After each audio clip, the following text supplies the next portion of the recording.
নবী সাল্লাল্লাহু আলাইহি ওয়াসাল্লাম বলছে ইমানের ৭৭টা শাখা। আল ঈমানু বিদউন ওয়া সাবউনা শু'বা, ৭০-এর চাইতে বেশি শাখা ইমানের।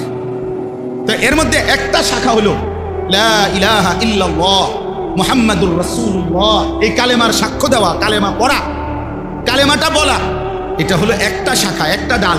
তাহলে হাদিসের মধ্যে আছে আল্লাহ নবী সাল্লাল্লাহু আলাইহি সাল্লাম সাহাবাদের জন্য দোয়া করছেন, আল্লাহুম্মা হদি বিহিম, আল্লাহ আমার সাহাবীদেরকে এমন বানান যেন তাদের দ্বারাই, তাদেরকে দেখেই মানুষ হেদায়েত পেয়ে যায়। হযরত শাহজালাল ইয়ামানি, এই যে সিলেটের জমিনে যিনি আসছেন, শাহজালাল ইয়ামানি, তো উনি তো ইয়ামানের মানুষ ছিলেন, এজন্য তোমার নাম শাহজালাল ইয়ামানি। ইয়ামান এটা আমরা বাংলাদেশের একটা জেলা, তো নাকি কথা বলেন? এটা আরব দেশ।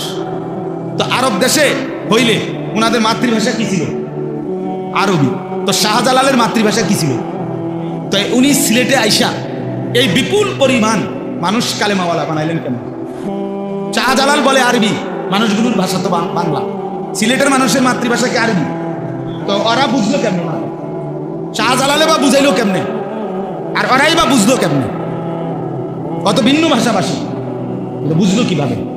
বুঝলো হলো এই মহান বুজুর্গদের চেহারা, চোখের পানি, ওনাদের জিকির তসবিহ, ওনাদের চলাফেরা দেখেই মানুষ বুঝছে এরা পবিত্র মানুষ না হয়ে পারে না। অতএব এই চেহারাই, তাদের এই জবান, তাদের এই আচরণটাই কালেমার দাওয়াত হয়ে মানুষ দলে দলে কালেমা গ্রহণ করছে। এই জন্য প্রিয় বন্ধু, এটা বোঝা উচিত। কথা তো ছিল এই, উচিত তো ছিল এই। আজকে আফসুস, আমি আজকেও বলছি যে আমাদের উচিত ছিল যে আফসুসের বিষয় যে আমরা, কথা ছিল এই, একজন মুসলমানের নামাজ আরো সুন্দর কিভাবে করে সেটা করা, ওযু আরো নিখুঁত কিভাবে হয়, ঈমান আমল আরো মজবুত কিভাবে হয়, এইটা শেখানোর কথা। কিন্তু আজকে আফসুস হইল যে আমার আজকে 23 বছরের মতো প্রায় আমি এই কম বেশি আল্লাহর দয়ায় যেটুকু ওয়াজের এই জমিন, আল্লাহর কথা বলার সুযোগ আল্লাহ দান করছেন, ওটা প্রায় 23 বছর আমার নিজের।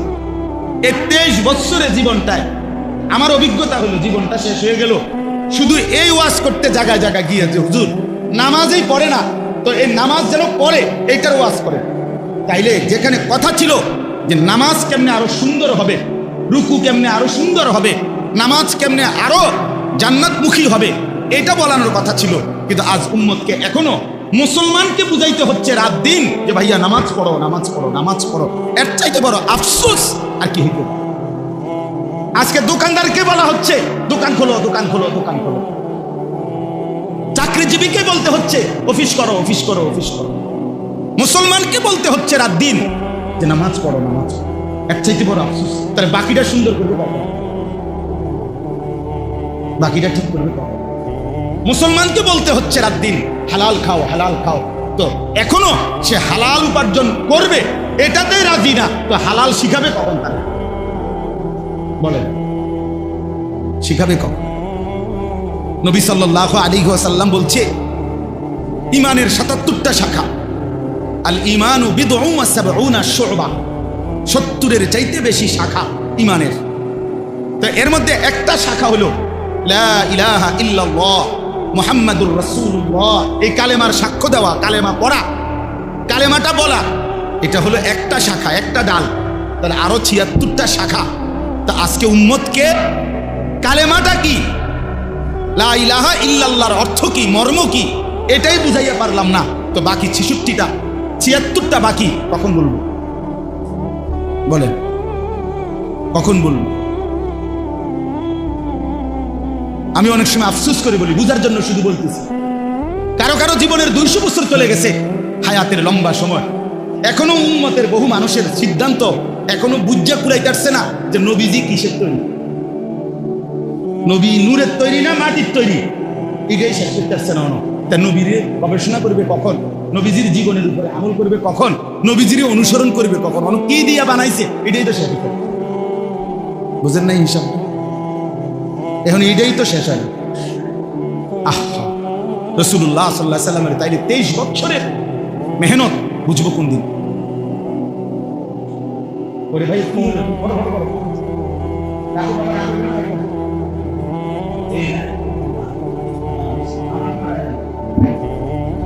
তাহলে ইনসাফের করে ভেবে দেখেন, ইনসাফ করে ভেবে দেখেন। এই জন্য ভাইয়া অনেক গরম, আমি সবার কাছে অনুরোধ করতেছি, নওজোয়ান ছেলে তোমাদেরকেও বলা উচিত ভাইয়া, দিবানিশি আমরা বলতেছি, চেষ্টা করতেছি, আমরা ভাবাইতে চাচ্ছি, তোমাদের কাছে অনুরোধ, প্রিয় ভাই, স্বার্থপর এই দুনিয়া কাউরে মনে রাখে না, স্বার্থপর এই দুনিয়া কারো জন্যই ছেড়ে থাকে। সত্যি কথা, কসম আল্লাহ, তোমার ভালো যদি তুমি না বুঝো, কেউ তোমার মনে রাখবে না। তোমার জন্য ভাববার কারো সময় নেই, সবাই ব্যস্ত, সবার কাজের অভাব নেই, ভালো হোক মন্দ হোক, যৌক্তিক হোক অযৌক্তিক হোক, প্রয়োজনীয় হোক অপ্রয়োজনীয় হোক, বর্তমানে এমন একটা সময় যে সবাই ব্যস্ত, সবাই ব্যস্ত। আজকে সকালবেলা আমি ফজরের নামাজের একটু পরে আমার মেয়ের মাদ্রাসায় গেছি, তো আসার সময় দেখছি যে একটা হাইয়েস আর ট্রাক মুখোমুখি অ্যাক্সিডেন্ট করছে, গাড়ি আটকায় গেছে।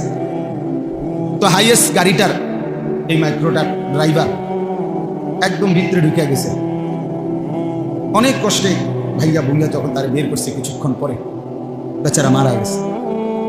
জীবন্ত মানুষ, জলজ্জন্ত মানুষ গাড়িটা চালাচ্ছিল, এমন মানুষটা মরে গেছে।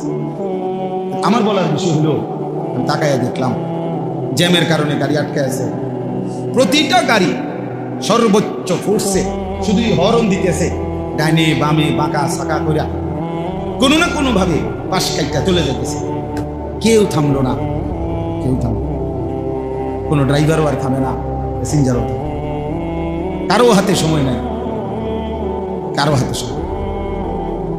তো এটাই বুঝাইলাম আর কি, স্বার্থপর এই দুনিয়া কারোর জন্য থামে না, কারো হাতে সময় নাই। একদিন এটাই মনে পড়বে, হয় দুনিয়াতে নয়তো আখিরাতে, হয় অসুস্থ হয়ে গেলে নয় পঙ্গু হয়ে গেলে, একদিন সত্যি সত্যি কসম আল্লাহর মনে পড়বে সুখের এই বন্ধুরা কেউ নেই। মোবাইলের ওই নর্তকী ধোকা ছিল, অস্থির ছবি ধোকা ছিল, বন্ধু নামের এই দুষ্টরা যারা তোমার সঙ্গ দিয়ে হাসি ঠাট্টা মজাক আড্ডায় সময় শেষ করে দিছিল, তারা আর কেউ নেই, আসলেই কেউ নেই। এই বাবাদেরকেও বলি, আপনারাও কবরে দেখবেন আপনাদের সন্তান নেই, যে সন্তানের জন্য হারাম খাইছেন, হারাম রোজগার করছেন, যেই বিবি বাচ্চার জন্য, সেই বিবি বাচ্চা আর কেউ মনে রাখে না, কেউ মনে রাখে। আপনারা শুধু কাউরে একক লজ্জা দেওয়ার জন্য বলতেছি না, একক শরম দেওয়ার জন্য বলতেছি না, শুধু বুঝাইতে চাচ্ছি, শুধু এই কয়দিনের, এই গত 2-3 মাসের মধ্যে প্রতিদিন আমার মনে হইতেছে আমার দেশের মানুষ খুব বেশি অসহিষ্ণু, খুব বেশি অস্থির, কেউ যেন কারো নিয়ন্ত্রণে নাই, প্রত্যেকে হত্যা, খুন, ধর্ষণ, পরকিয়া, মনে হয় যেন একেবারে খোলামেলা প্রকাশ্যে শুরু হয়ে গেছে। পরকিয়া এই শব্দটা, অবৈধ সম্পর্ক, স্বামী থাকার পরেও মহিলার অবৈধ সম্পর্ক, স্ত্রী থাকার পরেও পুরুষের অবৈধ সম্পর্ক, আমার মনে হয় গত 10 বছরও এত বেশি আমি শুনি নাই, এ কয়দিনে যা শুনতেছি। ঘটনাটা কি? ঘটনাটা কি? অসভ্যতা এভাবে বেড়ে গেল কেন? নোংরামি এভাবে বেড়ে গেল কেন? প্রিয় ভাইয়া, এই কঠিন বাস্তবতা, এই নিদারুণ বাস্তবতার মুখোমুখি তোমরাও হইবা। কোন সমাজে যদি জেনা ব্যভিচার হয়, বেড়ে যায়, খোদার কসম, তো ওই সমাজের সকল পরিবারই অরক্ষিত হয়ে যায়, কারোই তখন ইজ্জতের নিরাপত্তা থাকে না, কারোই থাকে না, কারোই থাকে না।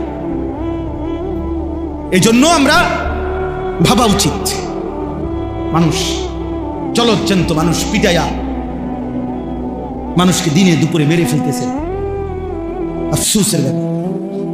আইয়ামে জাহিলিয়াত, নিকৃষ্ট কাফের বেঈমান যখন ছিল, জাহিলি সমাজ ছিল, তখনও আমরা কোনোদিন কোনো কিতাবে জাহিলি যুগের এমন কোনো ঘটনা শুনি নাই যে দিনের আলোতে পাথর মাইরা এইভাবে একজন মানুষকে দিনে দুপুরে এইভাবে মেরে ফেলে এত বড় নিকৃষ্ট জানোয়ার পৃথিবীর ইতিহাসে আর কখনো হয় নাই। এত বড় জানোয়ার, এত বড় কুত্তা পৃথিবীতে আর কোনোদিন জন্ম নেয়। মানবতা কোথায়? হায় রে দল, হায় রে ক্ষমতা, হায় টাকা, হায় চাঁদা। টাকা এত দরকার হয়ে গেল।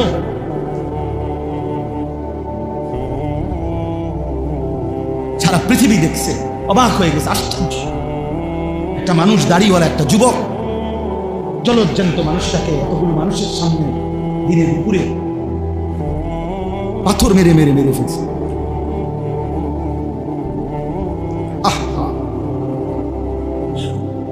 তাইলে ভাইয়া দল বিষয় না, এখানে মনুষ্যত্ব কোথায় গেল?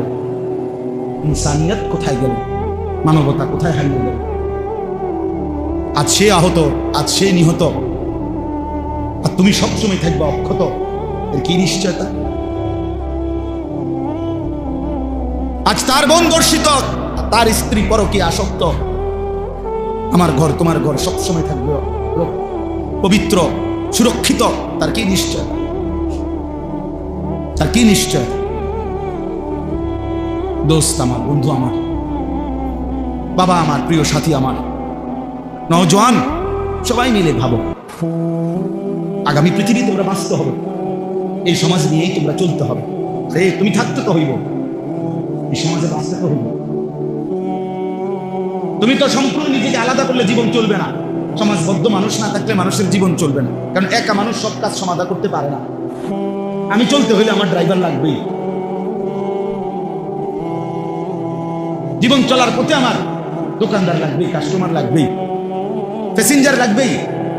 সমাজের মানুষ যদি কেউ উপার্জন না করে, কেউ কৃষি না করে, বিভিন্ন রকমের কাজে যদি বিভিন্ন জন জুড়ে না থাকে, একটা সমাজ অচল হয়ে যাবে।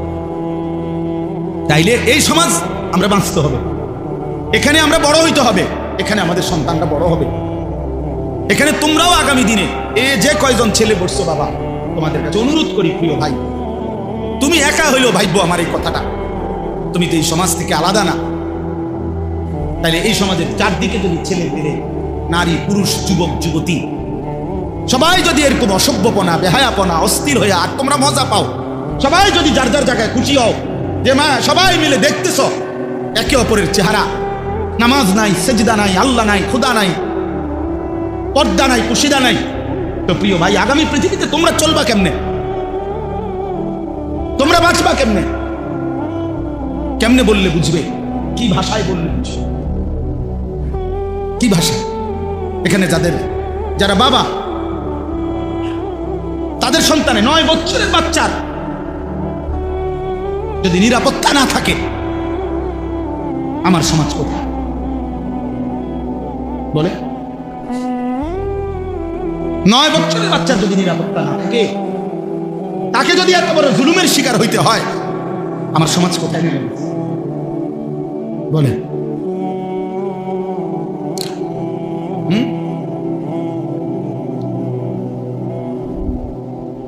কথা নাই, বার্তা নাই।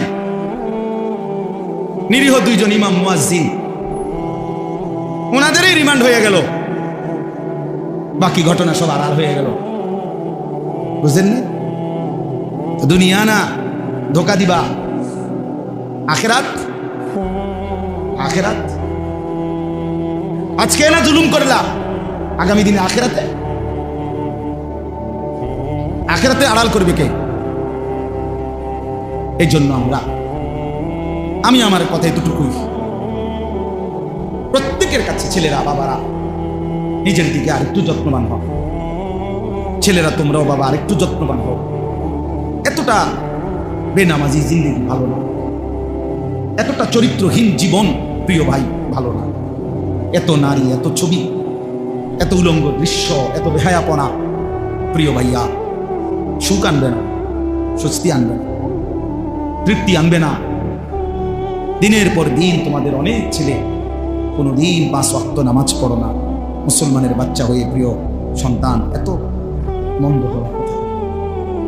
এভাবে আল্লাহকে ভোলা ঠিক না, এভাবে আল্লাহর নাফরমানি করা উচিত না। আখিরাত তো পরের কথা, দুনিয়াতে তো শান্তি থাকা দরকার, দুনিয়াতে তো দরকার। কোরআনুল কারীমের মধ্যে আছে, আল্লাহ তাআলা বলেন, অমিনহুম মান ইয়াকুলু রব্বানা আতিনা ফিদ দুনিয়া হাসানা ওয়া ফিল আখিরাতি হাসানা ওয়া কিনা আযাবান নার। আল্লাহ বলেন, আমার প্রিয় বান্দা তারা বলে, আল্লাহ আমাকে দুনিয়া সবটা দিয়েন না, আমাকে ওইটুকু দুনিয়া দেন যেটুকু হাসানা, যেটুকু পবিত্র, যেটা হালাল, যেটা বৈধ, যেটা উত্তম, যেটা আপনার মর্জি মতো, আমাকে সেই দুনিয়া দেন। আমাকে আখিরাতটাও যেটা দিবেন উত্তম দিবেন, জাহান্নামের আযাব থেকে মুক্ত করে দিয়েন। আল্লাহ তাআলা বলেন, যে বান্দা আমার পবিত্র দুনিয়া চায়, পবিত্র আখিরাত চায়, জাহান্নাম থেকে মুক্তি চায়, খোদার কসম আল্লাহ বলছে, উলাইকা লাহুম নাসীবুম মিম্মা কাসাবু, আমার এই বান্দা 24 ঘন্টা যা করবে দুনিয়ায়, আমি সবটার বিনিময় আখিরাতে তার বুঝায়। পয়সা যেটা দিল নেকি দেবো, পরে বাজার করলো নেকি দেবো, ওই ব্যবসা করলো নেকি দেবো, ও স্বামী স্ত্রীর মিলন করলো নেকি দেবো, ও সন্তানাদি লালন পালন করলো নেকি। উলাইকা লাহুম নাসীবুম মিম্মা কাসাবু, সে যা অর্জন করবে আমি সবটার প্রতিদান দেব।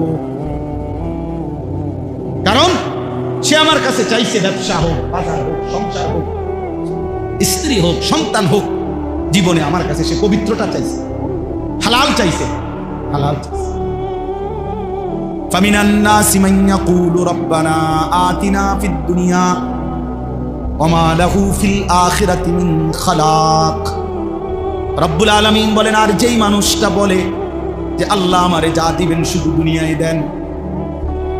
অনেক মানুষ যে শুধু দুনিয়াই চায়, হালাল হারামের দরকার নেই। হুজুর 100 টাকা দিছি, দোয়া করে দেন আমার ব্যবসাটার মধ্যে আল্লাহ যেন বরকত দেয়। এখন ব্যবসার পদ্ধতি কি হালাল না হারাম? পণ্যটা কি হালাল না হারাম? বেচা কিনার সিস্টেমটা কি হালাল না হারাম? মালিকের লগে, কোম্পানির লগে চুক্তি যে হইতেছে, টাকা যে সুদ করতেছে, কোনটা হালাল কোনটা হারাম এর কোনো চিন্তাও নাই, বাস বিচারের কোনো খবরও নাই, শরীয়ত মাসআলা জানার কোনো প্রয়োজনও নাই। শুধু দাবি একটাই, হুজুর দোয়া কইরা দেন আমি যেমনে ব্যবসা করতেছি আল্লাহ যেন আমার এমনি বরকত দিয়ে বিশ্বাস। আপনি তো হালাল হারাম তো আইয়েন না, আমার কি দরকার? লাভ দরকার, লাভ দরকার। হুজুর আপনি 100 টাকা দিন, আপনি আল্লাহরে বলে দেন 100 টাকা দিয়া আল্লাহ যেন আমার ব্যবসার মধ্যে কি দিয়া দেন। আমাদের একজন বড় বুজুর্গ আছেন ঢাকার, হযরত মাওলানা আবুল বাশার সাইফুল ইসলাম, অনেক বড় বড় আলেম। হুজুর একদিন বলছিলেন যে শুনেন, যে পরিমাণ ব্যবসায়ী হুজুরদের কাছে তাবিজের জন্য যায়, ব্যবসায়ীরা, হুজুর এমন কোনো কাগজ, এমন কিছু লেখা টাকা লিখে দেন লাল কালি দিয়া, যেটা দোকানের মধ্যে ঝুলাইয়া রাখবো, যাতে করে কাস্টমার আইয়ে বরকত হয় ব্যবসা।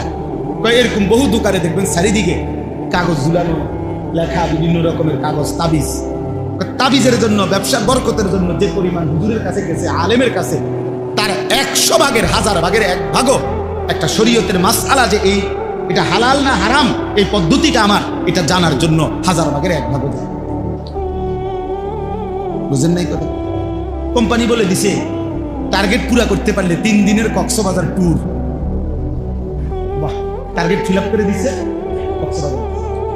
আমার একদিন একজন দোয়া করে কক্সবাজার 3 দিনের জন্য কোম্পানি থেকে যাইতেছে। আমি বেড়া বেড়ি এক লগে নি, হুজুর 1 লাখ। আমি তো কিতে দোয়া করতাম, আমি যাতে ভালো করে নাচতেন পারেন নাকি, কি দোয়াটা কি করতাম? তো কক্সবাজারের ভিতরে কি গজব করতো?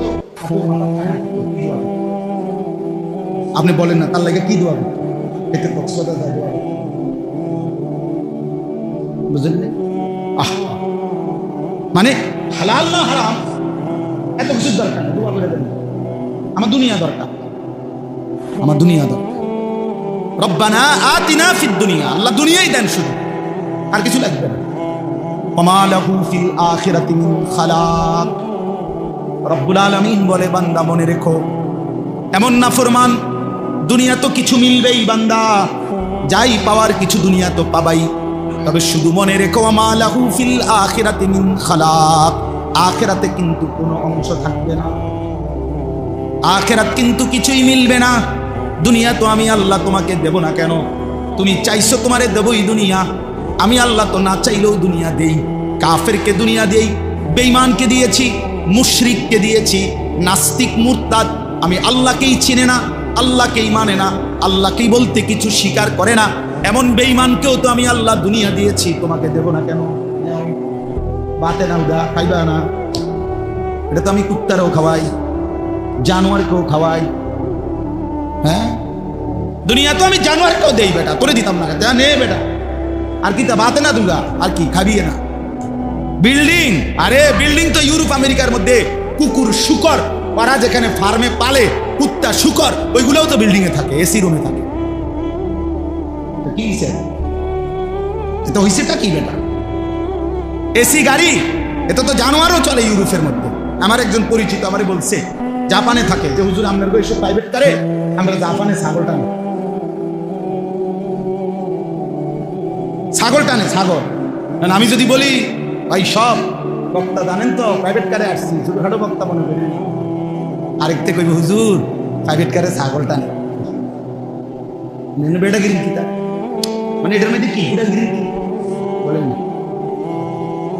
এটা তো জানোয়ারও চলে। এজন্য দোস্ত, দুনিয়া মিলে যাওয়া, দুনিয়ায় ভালো থাকা তেমন কিছুই, তেমন কিছুই না। বরং মূল বিষয় হলো আল্লাহকে প্রাধান্য দেওয়া, আখিরাতকে প্রাধান্য দেওয়া। প্রয়োজনে পুরা দুনিয়া ছেড়ে দিলাম, প্রয়োজনে সব ছেড়ে দিলাম, আল্লাহকে নিলাম, আল্লাহ সন্তুষ্টি চাইলাম, আখিরাত চাইলাম। খোদার কসম নবী বলছে, ওই ব্যক্তি লাভের ব্যবসা করছে যে দুনিয়া ছেড়ে দিছে, আল্লাহকে গ্রহণ করছে। এই চলেন এবার এই তর্জমা শুনেন, তাহলে কথা শেষ। এখানে যে আয়াত আমি পড়ছি সূরা বাকারার, কোরআনুল কারীমের 2 নম্বর সূরা, 2 নম্বর পারা, সূরা বাকারা। এই সূরার 207, 208 এই 2টা আয়াত পড়ছি। এবার এই শেষ তর্জমাটা শুনেন, অল্প একটু। রাসূলুল্লাহ সাল্লাল্লাহু আলাইহি সাল্লামের একজন সাহাবী সুহাইব, ওনার নাম ছিল সুহাইব রুমি, মানে রোম দেশের মানুষ ছিলেন উনি। তো উনি ইসলাম পূর্ব যুগেই মক্কায় এসে বসবাস করছিলেন এবং মক্কায় এসে ব্যবসা করতেন। ব্যবসা করতে করতে একটা পর্যায়ে উনি মক্কার একজন বিশিষ্ট ব্যবসায়ী, ধনাঢ্য ব্যবসায়ী হয়েছিলেন, সুহাইব রুমি ওনার নাম। তো রাসূলুল্লাহ সাল্লাল্লাহু আলাইহি ওয়াসাল্লামের হাতে এক পর্যায়ে উনি কালেমা গ্রহণ করছেন। নবীজি সাল্লাল্লাহু আলাইহি সাল্লাম যখন মক্কা থেকে হিজরত করে মদিনায় গেছেন, তো আরো অন্যান্য সাহাবীরাও ধীরে ধীরে আগে পিছে, কেউ আগে কেউ পরে, ওনারাও ধীরে ধীরে মদিনায় হিজরত করে করে রাসূলুল্লাহ সাল্লাল্লাহু আলাইহি সাল্লামের কাছে চলে গেছেন। তো নবীজি সাল্লাল্লাহু আলাইহি সাল্লাম যাওয়ার পরে কিছুদিন পরে যারা গেছে নবীজির কাছে মদিনায় মক্কা ছেড়ে, এর মধ্যে উনি একজন, এই সুহাইব রুমি, অর্থাৎ উনিও হিজরত করে মদিনায় গেছেন নবীজির হিজরতের পরে, মানে নবীজি তখন চলে গেছে মদিনায়, এর পরে গেছে।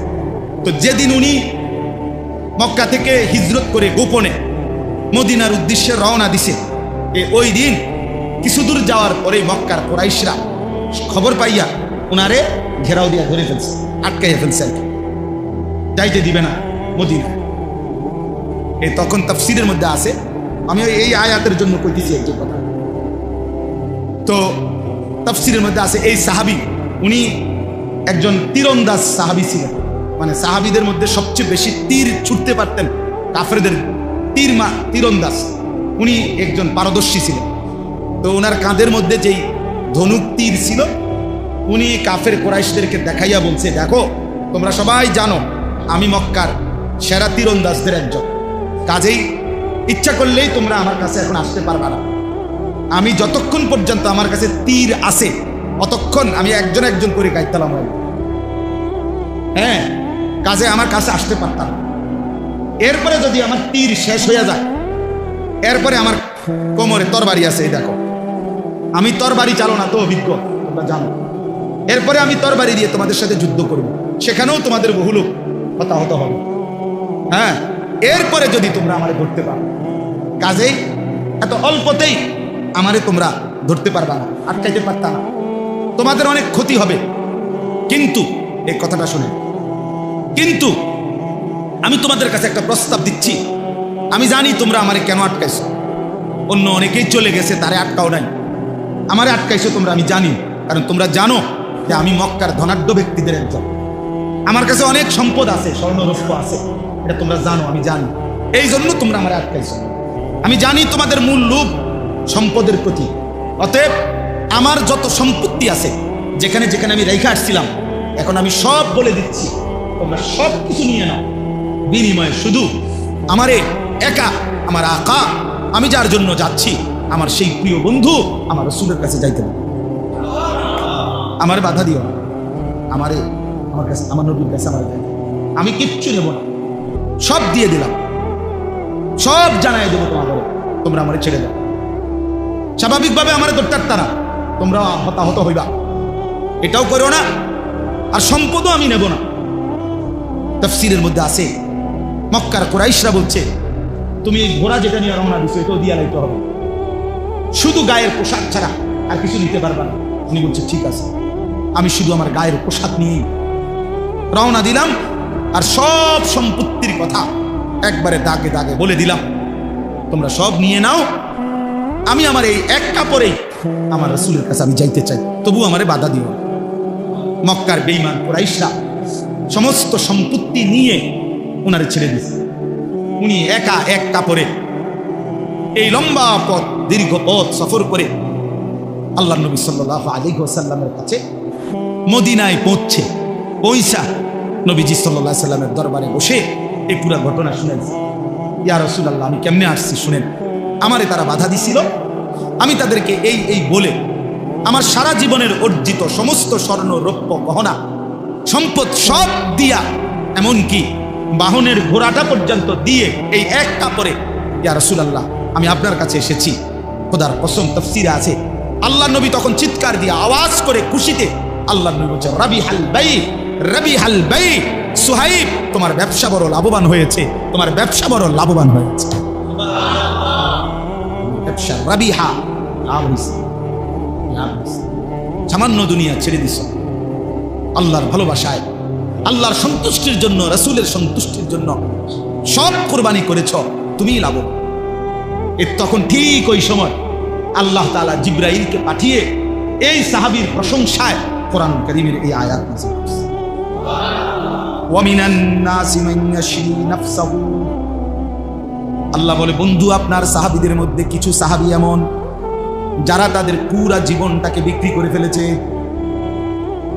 ইবতিগা মারদাতিল্লাহ, আল্লাহ রাব্বুল আলামিনের সন্তুষ্টির তালাশে, রব্বুল আলামিনের সন্তুষ্টির তালাশে পুরা জীবন দিয়ে দিছে, পুরা জানমাল সব বিলীন করে দিয়েছে, বিনিময়ে আল্লাহকেই চেয়েছে, আখিরাতকেই চেয়েছে।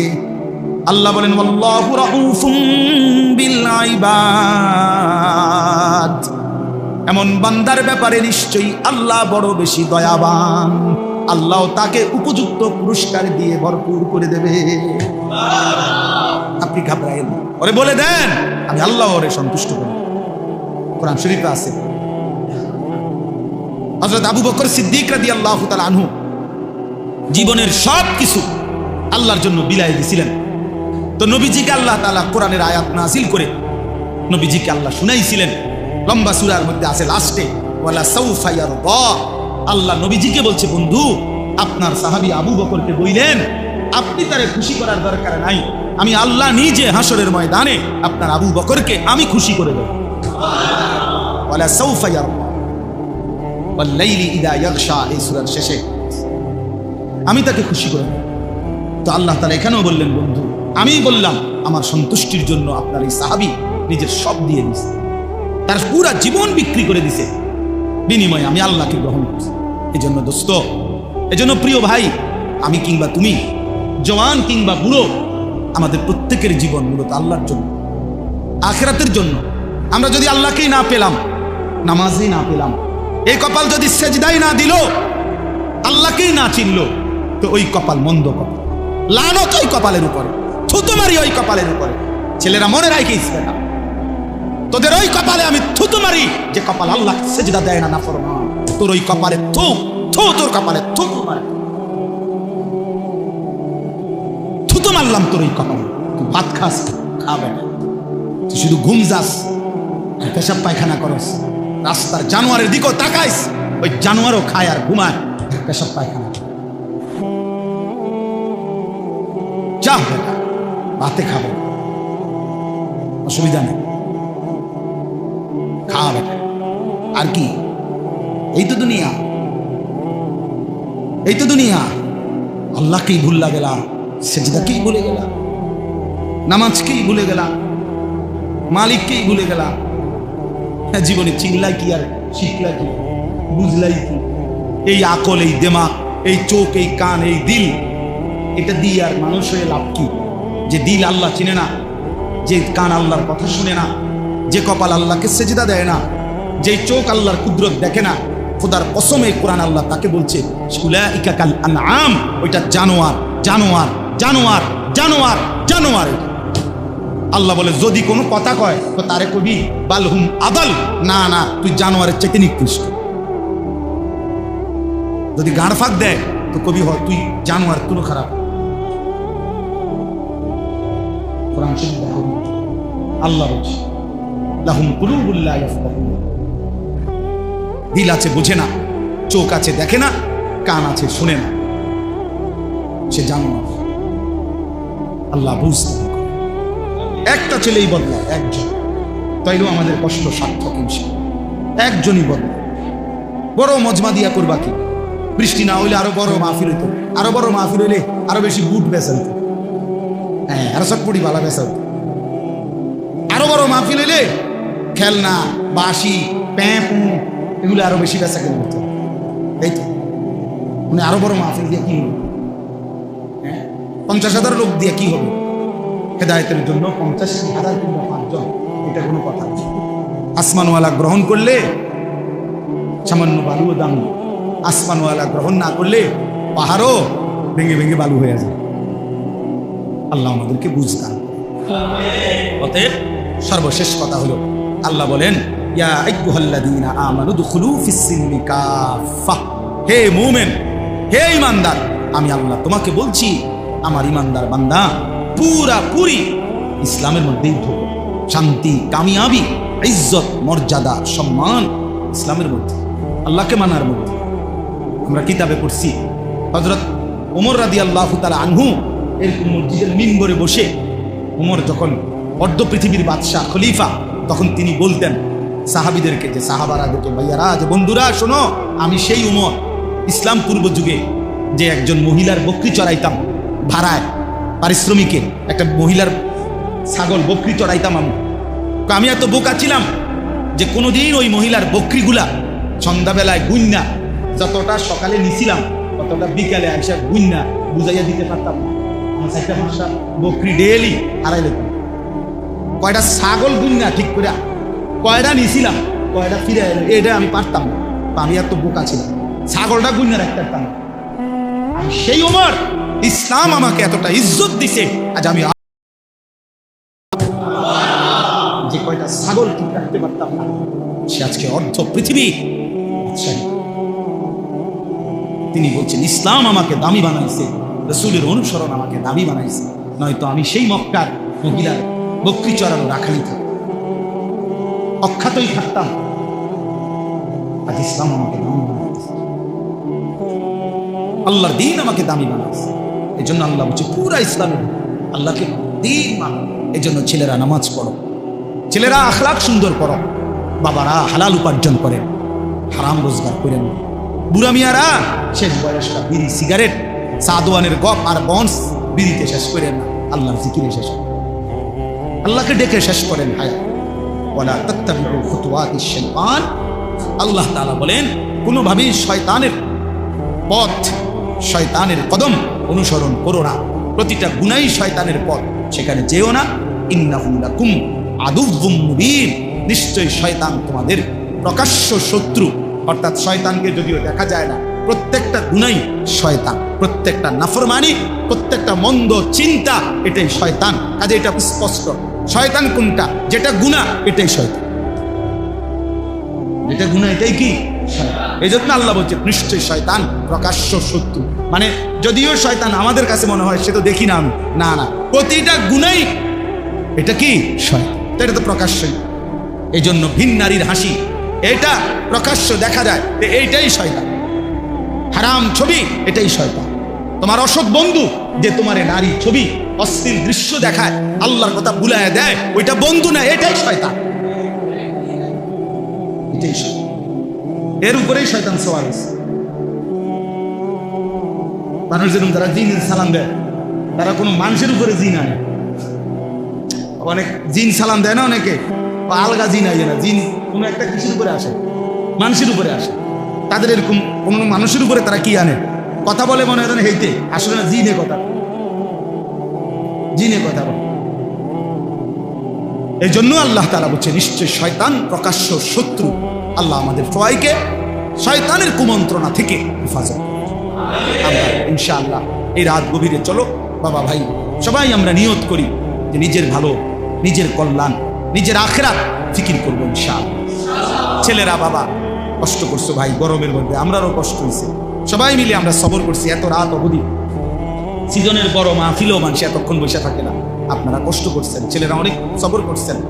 আমি সবাই রে মোবারকবাদ জানাই। আল্লাহ সবাইকে এই ত্যাগ, এই কষ্টের উত্তম বিনিময় দান। আল্লাহর জন্যই আমরা বসছি, ঠিক না? আল্লাহ তাআলা এই মজমা, এই মাহফিল কবুল করে। আমার আসলে মনে ছিল না, এনে আসছি আর আমি দেখে চিনছি যে আমি আরেকবার আসছি এখানে, আগেও মাহফিল আইসা তখন ভালো লাগছে যে ছেলেদের সাথে আমি এনে দাঁড়ায় দাঁড়ায় কথা বলছিলাম অনেকগুলো ছেলের সাথে একসাথে।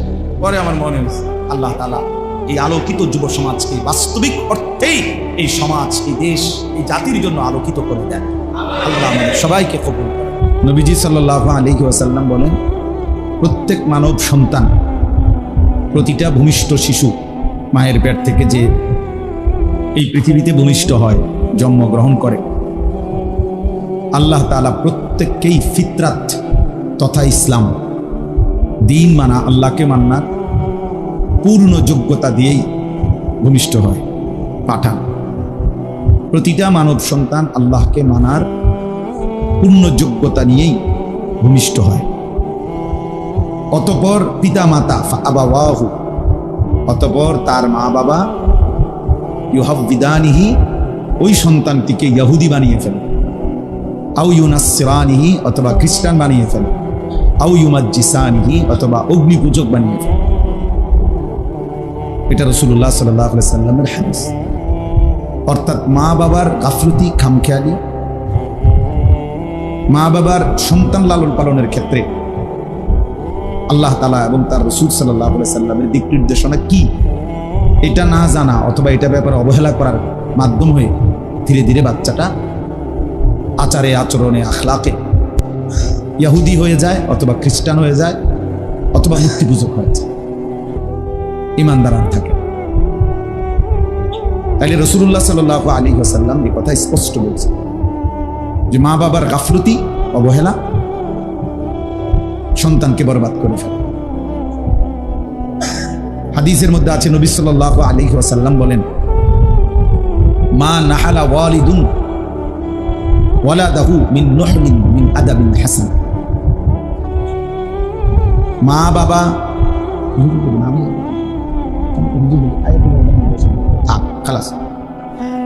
মা বাবা কোন সন্তানকে, নবী সাল্লাল্লাহু আলাইহি ওয়াসাল্লাম বলে, সবচাইতে বড় উপঢৌকন, হাদিয়া পিতা মাতার পক্ষ থেকে কি সন্তানের জন্য? তো নবীজি সাল্লাল্লাহু আলাইহি ওয়াসাল্লাম বলেন, আদাবুন হাসান। যেই মা বাবা তার সন্তানকে উত্তম আদব, উত্তম আখলাক শিখালো, দিয়ে গেল, সেই মা বাবাই তার সন্তানকে সর্বশ্রেষ্ঠ হাদিয়া, উপঢৌকন দিল। সেই মা বাবাই তার সন্তানকে সবচেয়ে বড় নিয়ামত।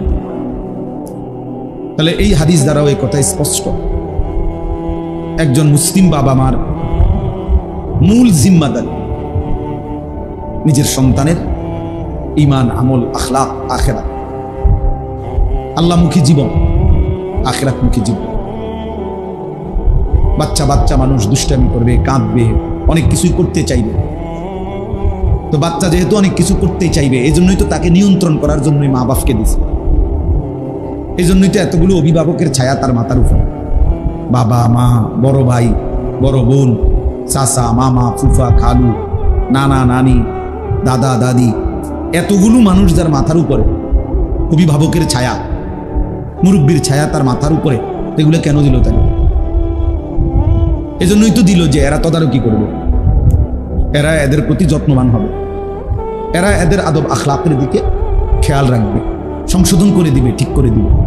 ছোটবেলাতেই তাকে দিন শিখাবে, কোরআন সুন্নাহর প্রয়োজন পরিমাণ ইলম তাকে শিখাবে। আরবি ভাষায় বলা হয় যে আল ইলমু ফিস সিগার কান নকশ আলাল হাজার। ছোটবেলার ইলম, জ্ঞান, এটা যেন পাথরের উপরে খোদাই করা। পাথর কাইটা কাইটা যদি কোনো কিছু লেখে, অথবা এই যে কাঠ কাইটা কাইটা যদি কোনো কিছু লিখে, এটা সহজেই মুছে যায় না। ঠিক বাচ্চার কলিজার ভিতরে যেই ইমান, আমল, আখিরাত, পরকাল, আল্লাহর কথা, আখিরাতের কথা, সেজদার কথা মনে করাই দেয়, শিখায় দেয়, সেটা এরকম পাথর বা কাঠের খোদাই করা মনে হয় যেন মোহরের মতো, মোহরাঙ্কিত, একদম খোদাই করার মতো অন্তরে বসে যায়। এই জন্য আপনারাও বুঝবেন, মেট্রিকের খুব যত্ন নিয়ে মুখস্থ করে যে পরীক্ষাটা দিছিল 10 বছর পরে আইসা, এখন আর ক্লাস 10-এর একটা প্রশ্নের উত্তর তারা যদি জিজ্ঞাসা করে তার সময়ের, সে একদম মুখস্থ বলতে পারে, কিচ্ছু মনে নেই। কিন্তু মক্তবের সেই ছোট্টবেলার সূরা কেরাত, দোয়া, কালাম আজও কি আছে? মনে আছে। অর্থাৎ ছোটবেলার সেই পড়াটা কলিজার মধ্যে গেঁথে যায়, বসে যায়। আমার কাছে একটা কিতাব আছে, আযমু শাবাবিন ফিল ইসলাম। ওইখানে আছে, মুসান্নিফ বলছেন, মিশরের একজন বড় লেখক, অনেক সুন্দর চমৎকার এই বইটা, মোটা। ওইখানে আছে যে তিনি বলছেন, একজন ব্যক্তি আটা, ময়দা, এটারে যেমন আটার কাই, আটার ময়দার, এটারে যেমন নিজের হাতে মন মতো একদম ভালো করে ময়লা দলিত মচিত করে ভালোভাবে রুটি বানানোর জন্য যেভাবে নিজের হাতে নিজে বানায় নেয়, আটাটাকে পানি দিয়া মিশায়া নিজের মতো করে যতক্ষণ মন চায় এটাকে নরম করে, তো কোনো ব্যক্তি তার নিজ হাতে এই আটার কাই, এটাকে যেমন নিজের হাতে করে বানায় নেয়, একজন মানুষ ইচ্ছে করলে ছোট বাচ্চাকে এইভাবে নিজের মতো করে গড়ে নিতে পারে, যদি ফিকির করে, যদি সিদ্ধান্ত নেয়, যদি খেয়াল করে, যদি কেয়ার করে, তো এইভাবে নিজের মতো করে তাকে গড়ে নিতে পারে। এই জন্য উনি ওইখানে লিখছেন, বয়স যত কম ততটাই ওই বাচ্চা ফিতরাতের ততটা কাছাকাছি। অর্থাৎ ইসলাম, আল্লাহ তাআলা তাকে মানার যে যোগ্যতা শরীরের মধ্যে দিচ্ছেন, এই যোগ্যতাটা নিয়েই তো সে মায়ের পেট থেকে আসছে। তো যত বেশি বয়স বাড়লো তত বেশি দূরত্ব হয়ে গেল, ধীরে ধীরে এইটা ভুলে গেল, এই যোগ্যতা নষ্ট হয়ে গেল। আর যত বেশি বয়স কম, ততই এখনো তার ওই যোগ্যতাটা আছে। কাজে যত কম বয়সে কাজে লাগানো যায়, গড়ে তোলা যায়, ততই লাভ। এটা আমি প্রায় সময় এটা বলি। মনে করেন 16 বছর 18 বছর বয়সের একটা ছেলে, সে যদি কোনো গুনায় অভ্যস্ত হয়, তাহলে তার এই গুনার বয়স সর্বোচ্চ 4 বছর। সে 13-14 বছর বয়সে গুনাহ শুরু করছে হয়তো, তাহলে 18 বছর যদি তার এখন বয়স হয়, তাহলে তার গুনার বয়স হলো কত? 4 বছর। কিন্তু যেই চাচা আজকে 60 বছর বয়স, মনে করেন উনি এখনো বিড়ি খায়, বিড়ি খাইতে অভ্যস্ত, এই উনারিটা চিন্তা করে দেখেন যে উনি আজকে কত বছর বিড়ি খায়। আজ 2 বছর বিড়ি খায় নাকি, 58, 59, 60। উনি বিড়িখানা ধরছে 20 বছর বয়স, বয়স এখন উনার 60। মানুষের বেড়ি দেখলে আগ করে আসায় থাকে। আর কি পরিমাণ তার গুনাহ ভারী, গুনাহ ভারী, কারণ উনি আজকে 40 বছরের নাফরমান, 30 বছরের নাফরমান। এই জন্য যত বয়স কম তত আকরাব ইলাল ফিতরা, ফিতরাতের তত কাছাকাছি। মানে আল্লাহ তাআলা প্রদত্ত ওই যোগ্যতা তার এখনো নষ্ট হইয়া যায় নাই, বরবাদ হইয়া যায় নাই। এই জন্যই দেখেন আমাদের মাদ্রাসাগুলোতে যুগ যুগ ধরে ছোটবেলার এই পড়াটাকে নুরানি শিখানো, কোরআন শরীফ হেফজ করানো, ওযু নামাজ ঠিকঠাক করানো, সব কিছুর ক্ষেত্রে ছোট বয়সটাকে 10 বছর 11 বছরের ভিতরে চেষ্টা করা হয় যে নুরানির সূরা কেরাত, 40টা হাদিস, প্রয়োজনীয় দোয়া, মাসআলা, নামাজের নিয়ম কানুন, এবং কোরআনুল কারীমের মুখস্থ করানো, হেফজ করানো, এই সব কিছুর জন্যই চেষ্টা করা হয় যেন তার এটা 11-12 বছরের ভিতরে শেষ হয়ে যায়। অর্থাৎ এতে করে এই সময়ে যদি তার কলিজার ভিতরে আল্লাহর কোরআন বসায় দেওয়া যায়, ওযু, নামাজ, রুকু, সেজদা, হালাল হারাম এবং পাক নাফাক, পবিত্রতার গুরুত্ব, এটা যদি সে বুঝে ফেলে, করে ফেলে, শুরু করে, চলমান থাকে, তা আশা করা যায় বাকি হায়াতটা তার এভাবেই চলবে, ইনশাআল্লাহ এভাবেই চলবে। মনে করেন আমি অনেক সময় এটা বলি, ছোটবেলায় যে মাদ্রাসায় পড়ে নুরানি শিখে সূরা কেরাত শুদ্ধ করে নিছে, নামাজ ঠিক করে নিছে, রুকু সেজদা, তো মনে করেন হইতে পারে কোনো এক সময় সে অন্যান্য দুনিয়াবি কোনো কাজে লাগিয়া গেল, অথবা দুনিয়াবি ব্যস্ততার মধ্যে ডুবে গেল, কিন্তু এতটুকু নিশ্চয়তা আছে যে যখনই নামাজ পড়ুক তার সূরা কেরাত যেহেতু শুদ্ধ, ওযু নামাজ যেহেতু শুদ্ধ, তার নামাজটা শুদ্ধ হবে, নামাজটা শুদ্ধ হবে। কিন্তু যিনি শিখলো না, আল্লাহর কোরআন সহি শুদ্ধ করলো না, যার কোরআন শরীফ অশুদ্ধ, সূরা কেরাত অশুদ্ধ, 40 বছর বয়সে, 60 বছর বয়সে যদি উনি ফুল টাইম মসজিদেও থাকে, মনে করেন উনি একের মসজিদেই থাকে, মসজিদে ওনার বাদ দিয়া যায়, উনি একবারে কাবা শরীফের ছাদে উঠে নামাজ পড়ছে, মনে করেন কি লাভ হয়েছে? আপনার নামাজ তো হয় না। যার কেরাত অশুদ্ধ তার নামাজ হয় না, কারণ এটা ফরজ। নামাজের মধ্যে কেরাত পড়া এটা কি ফরজ। ফরজ ভুল হলে সহু সেজদা দিলেও কি হয় না? নামাজ হয় না। এটা দোহরাইতে হবে, পুনরায় পড়তে হবে। আপনি পুনরায় কেমনে পড়বেন? আপনি পুনরায় পড়লেও তো এটাই পড়বেন, আপনি ডকে তো এটা, আপনি আরো 10 বার পড়লেও তো আপনি এটাই পড়বেন। আপনি যেইভাবে পড়েন এমনিই তো পড়বেন, আপনি এত শুদ্ধ কেমনে পড়বেন? আপনি তো এত শুদ্ধ পারেন না,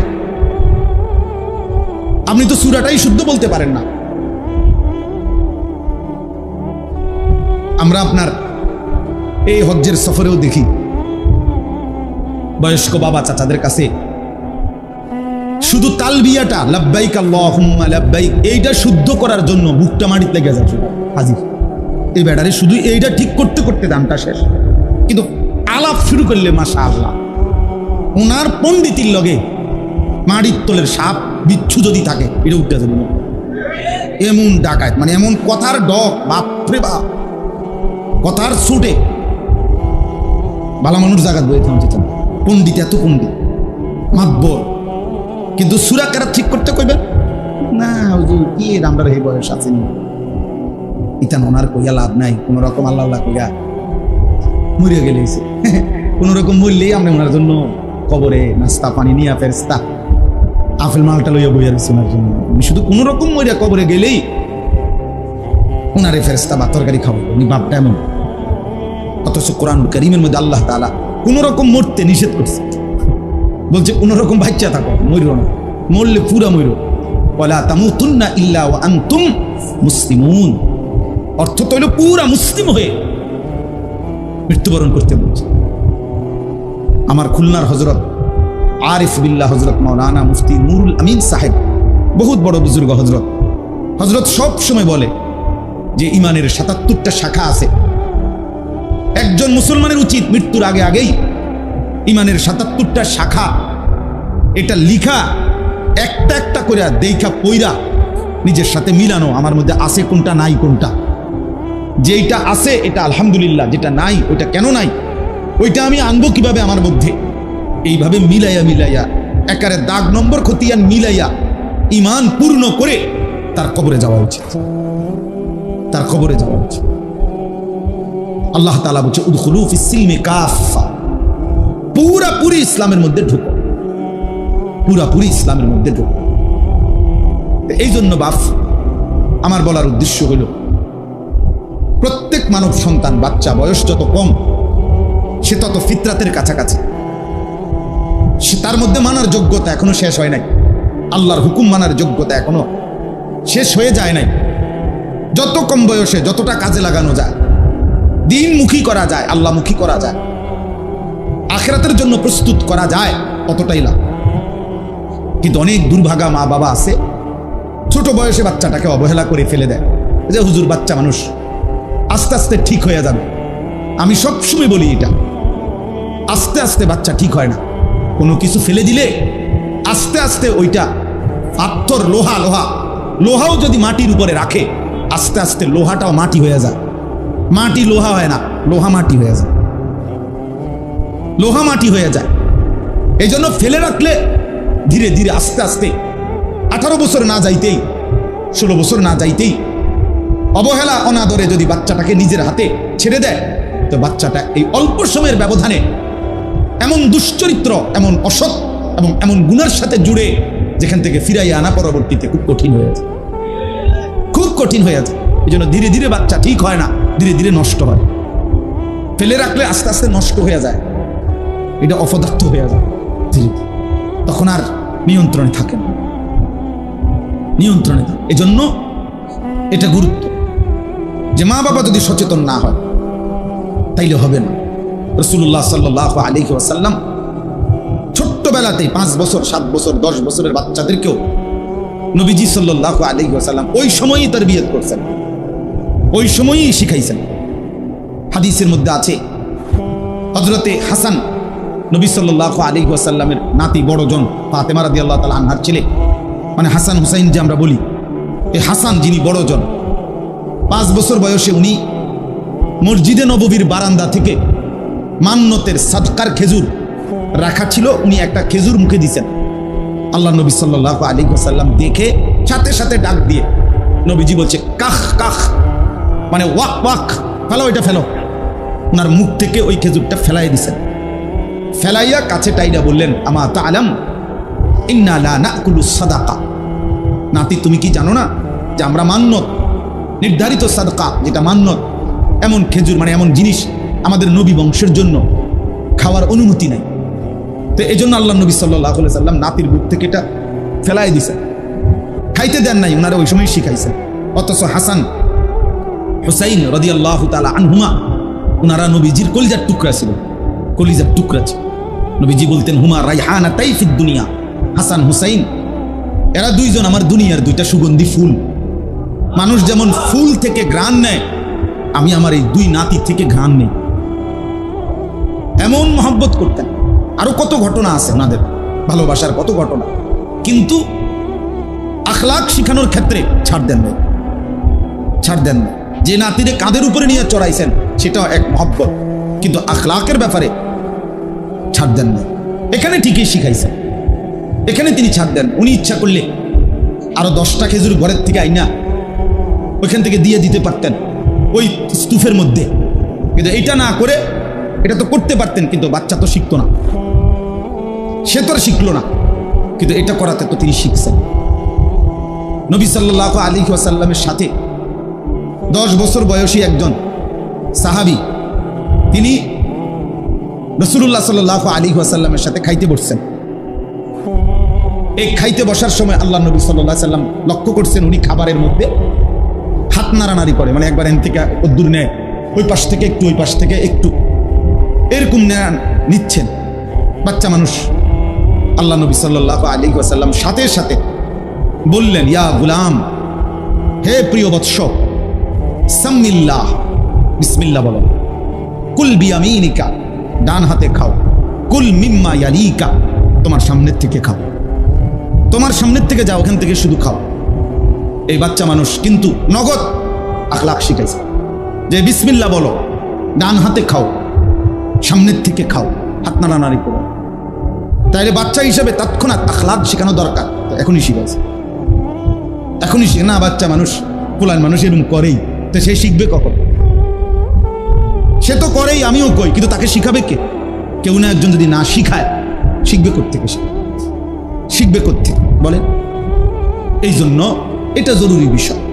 আজকে আমরা আমাদের 5 বছর, 10 বছর, 8 বছর, 12 বছর, 14 বছর, 16 বছর আমাদের এই সন্তানদেরকে দুনিয়াবি কিছু পড়ালেখা যাও শিখাইছি কম বেশি, আমরা মনে করছি নিয়মতান্ত্রিক এই পড়ালেখাই যথেষ্ট না।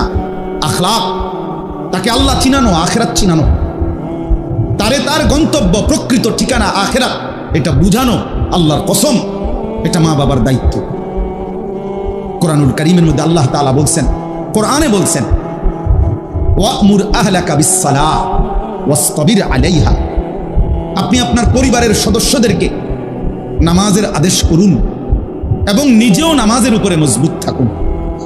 তাহলে পরিবারের সদস্যদেরকে নামাজের আদেশ করতে পরিবারের অভিভাবককে আল্লাহ তাআলা সরাসরি আদেশ করছে যে তুমি তোমার বিবি বাচ্চাকে নামাজের আদেশ করো এবং নিজেও নামাজের উপরে মজবুত থাকো।